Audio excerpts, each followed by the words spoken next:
Nénette, née en 1969 à Bornéo.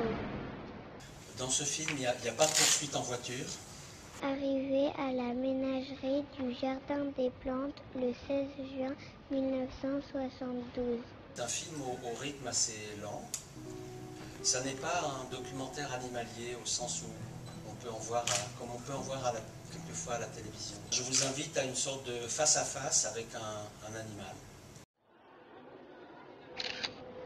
Elle a 40 ans, tu te rends compte? Un film dans lequel on verrait les animaux sans entendre les humains et on entendrait les humains sans les voir. Je pense que c'est un film qui est très ouvert, qui laisse chaque spectateur très libre de ses propres réactions, de ses sentiments, de son éprouvé. Je pense que dans ce film, on peut voir beaucoup de choses. On peut voir une réflexion sur le regard. On peut y voir une réflexion sur le regard et sur le cinéma lui-même, sur le voyeurisme. On peut y voir quelque chose qui parle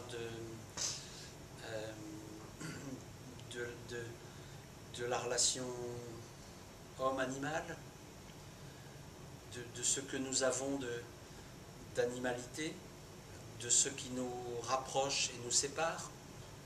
C'est un film sur la vitre. C'est cette vitre qui nous permet au fond de nous approcher au plus près, tout en nous protégeant. Mais si on veut, on peut voir aussi ce film comme un film sur le temps, à la fois le temps qui s'écoule, mais aussi le temps au sens où quelque chose est en train de changer sur la Terre. Ces animaux sont en train de disparaître. Et puis, il y a cette transparence de la vitre et en même temps cette sorte d'opacité de cet animal qui est comme une boule opaque dont on ne sait rien. Nénette, elle est un peu comme Mona Lisa. On ne sait pas ce qu'elle pense, on ne sait pas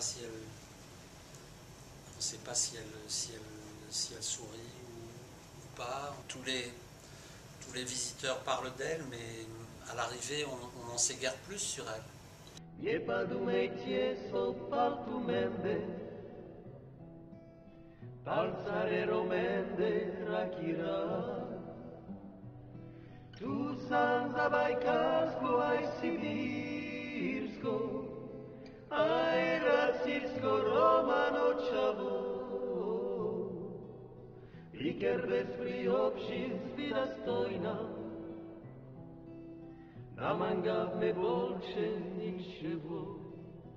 En parlant de Nénette, on parle de soi, forcément.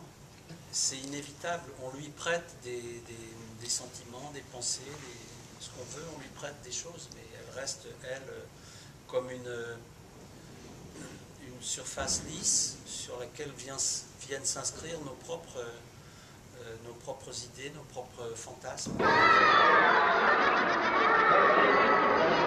À mon avis, elle est déprimée, complètement déprimée. Se cacher, s'enfouir sous la paille, c'est la seule façon qu'elle a c'est la seule possibilité qu'elle a de se dérober au regard des gens.